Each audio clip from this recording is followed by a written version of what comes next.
முருகரை உங்களுக்கு ரொம்ப பிடிக்குமா அப்படின்னா இந்த 5 நாட்களை மட்டும் மிஸ் பண்ணிடாதீங்க.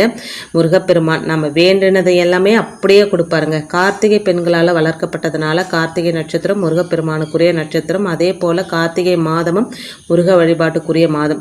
முருகப்பெருமானை கார்த்திகை மாதத்தில் ஒரு குறிப்பிட்ட முறையில் வழிபாடு செஞ்சோம் அப்படின்னா நீண்ட நாட்களாக நிறைவேறாத வேண்டுதல்கள் கூட முருகப்பெருமானோட அருளால் அப்படியே நிறைவேறுங்க. கார்த்திகை மாதம் அப்படின்றது சிவபெருமான் ஐயப்பன் பெருமாளுக்கு மட்டும் இல்லைங்க, முருகப்பெருமானை வழிபடுவதற்கும் ஏற்ற மாதம். இந்த மாதத்தில் வரும் கிருத்திகை சஷ்டி ஆகிய நாட்களில் விரதம் இருப்பது அதிகமான பலனை தரும். மற்ற மாதங்களில் கிருத்திகை சஷ்டியில் விரதம் இருந்தால் நமக்கு 100% பலன் கிடைக்கும். அப்படின்னா கார்த்திகை மாதத்தில் வர கிருத்திகை சஷ்டியில் விரதம் இருந்தோம் அப்படின்னா 1000 மடங்கு நமக்கு அற்புதமான பலனை தருங்க.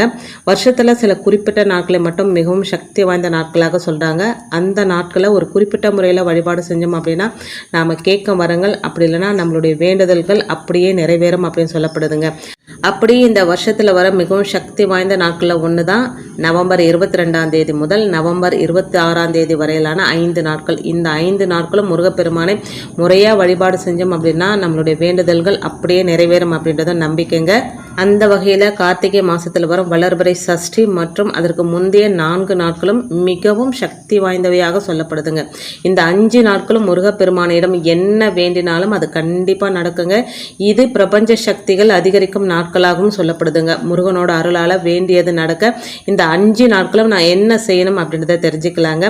நவம்பர் 22ஆம் தேதி முதல் நவம்பர் 26 வரையிலான 5 நாட்களும் காலை மற்றும் மாலை நேரத்தில் பக்கத்தில் இருக்கிற முருகர் கோவிலுக்கு போயிட்டு அங்கே முருகப்பெருமானை மனதார தரிசனம் பண்ணிவிட்டு எத்தனை முறை உங்களால் கோயிலை சுற்றி வர முடியுமோ அத்தனை முறை சுற்றிட்டு வாங்க. கடைசி நாளான வளர்பிறை சஷ்டி திதி வரும் நவம்பர் 26ஆம் தேதி அன்று முருகன் கோவிலுக்கு போயிட்டு 1008 முறை முழுவதுமாக கோவிலை சுற்றி வரணுங்க. இப்படி வழிபடுறதுனால நம்மளுடைய வேண்டுதல்கள் அடுத்த 12 நாட்களுக்குள்ளே அப்படியே நடக்கும் அப்படின்னு சொல்லப்படுதுங்க.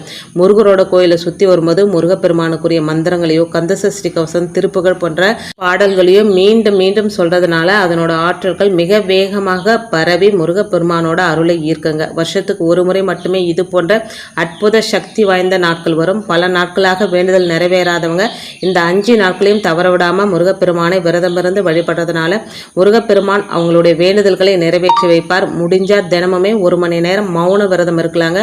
அதுவும் குளிகை நேரத்தில் இப்படி மௌன விரதம் இருந்து முருகனை வழிபட்டு பாருங்க. நீங்க எதிர்பார்க்காத பல மாற்றங்கள் உங்க வாழ்க்கையில நடக்குங்க. முருகனோட அருள் இருந்தாதான் இந்த 5 நாட்களுமே முருகப்பெருமானை முழுமையாக நம்மளால் வழிபாடு செய்ய முடியும். நம்பிக்கையோடு செய்யுங்க, நல்லதே நடக்குங்க. வீடியோவில் நான் சொன்ன விஷயம் பிடிச்சிருந்தா சேனலுக்கு சப்ஸ்கிரைப் பண்ணி சப்போர்ட் பண்ணுங்கள்.